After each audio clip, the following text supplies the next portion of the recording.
Hello friends, in this video I'm going to talk about how to perform well in IELTS reading exam.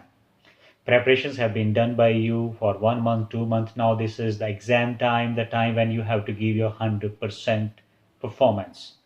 So one most important thing is that you have to be motivated. You have to stay motivated throughout the exam, and you have to tell yourself before the start of the exam that yes, I can do and I will be able to do 25, 26 correct. First of all, what I want to say that you should also be in the safe side. Like our requirement is of 23. That is, most of the students need to get 23 for 6 band as they are having senior secondary level. So in order to be at the safe side, you must think about that what questions I should do first. Like I should start from the blanks, true, false, or list of headings. Everybody having their own strengths and weak sides. Some students feel very comfortable with blanks, others feel comfortable with true, false, and not given. And I have seen that most of the students like blanks first to do. And you have to start your reading immediately when you will get your question booklet. Many students I have seen that they waste time just to check it out that whether they should start from the first passage or second or third. They are not able to decide, and they waste their valuable, their most precious time. 5 6 minutes they waste in deciding on about this. Later on they decide about whether they should start from blanks or true false. I just want to suggest you that you should start immediately from the first passage, because that is the easiest one, that is the most comfortable one. And you have also seen that during your practice time that how comfortably you have done the first passage. On the first passage spend 20 minutes, even you can go for 25 minutes, because out of 13 you should get at least 11 or 12 correct answers. Suppose if you are able to get 11, 12 correct in first passage, then the things become easier for you. In the second passage, how difficult it would be doesn't matter. Naturally, it will be difficult than the first passage one. Okay, so if you able to get 50-50, like out of 13 you get 6, and again in the last passage out of 13 you get 6, so you can comfortably reach at the level of 23. But it's not that you should get satisfied with 23.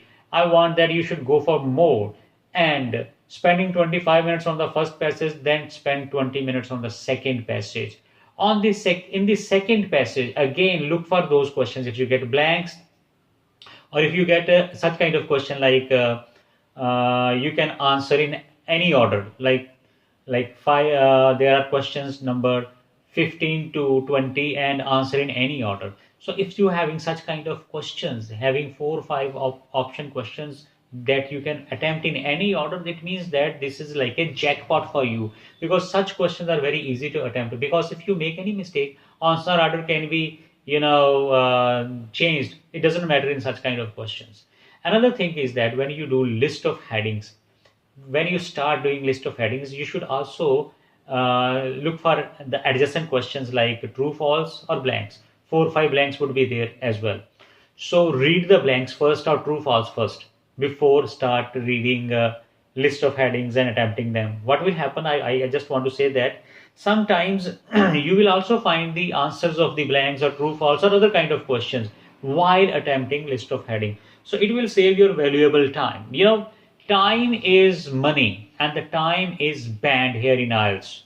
So if you are able to save your time, you will be able to increase your attempt. More you attempt the questions, more chances of getting right answers are there.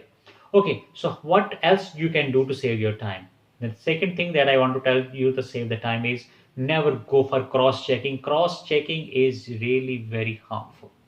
Reason being that first you spend time 2-3 minutes on finding the answer, then you spend 4-5 minutes on cross checking. Maybe in the cross checking you have done, you do the wrong. Earlier you have done correct, and later on you make that mistake and your answer get wrong. So it is total wastage of 7-8 minutes time. Many times I have seen that students who appear in the mock test here in my institute, when they go for cross checkings, they make blunder mistakes, and after that they tell me, oh sir, earlier I wrote B, later on I cut it and I wrote D. So in this process they make mistakes and waste their valuable time.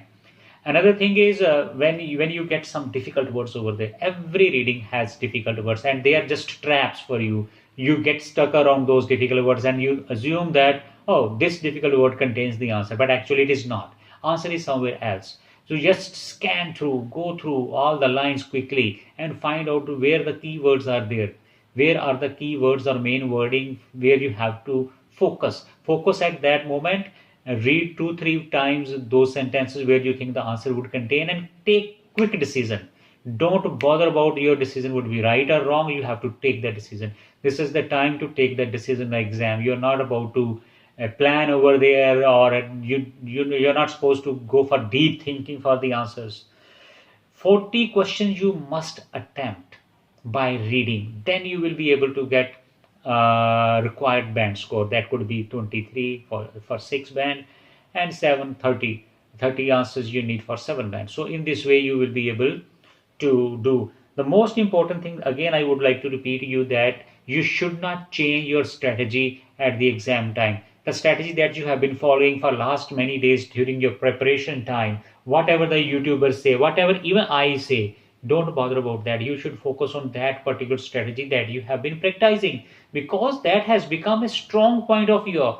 At the exam time, when you suddenly change your strategy and you start something new way, it can be disastrous for you. It can be disastrous for anybody. So follow that strategy that you have been practicing. Okay. The last thing is I want to add that the MCQs of the section 3, the passage 3, the MCQs over there. Okay, they are hard, time consuming, leave them. If they are 4 5, leave them and attempt them in the end.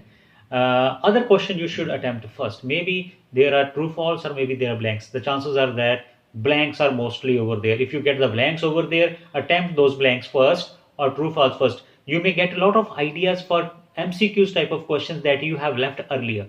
And if you attempt them in the last, you have some information in your mind about them. Then whatever the information you have, you take the help of that and decide which option suits the best for the question statement. And in this way you can make attempt of all the questions and it will also save your precious time. Don't afraid from MCQs. They're not like tigers or lion that will kill you. They're just like questions, 4 5 questions. If you have to take the risk for them, go for that.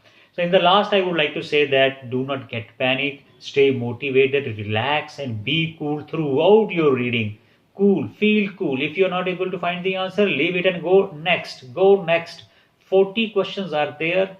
You need 23 correct. 17 mistakes you can commit. This is a big game, big gamble to play. So don't bother about wrongs. Increase your attempt. Thank you for watching my video. I hope that you will like this video and that this video will motivate you a lot for your tomorrow's exam. Thank you.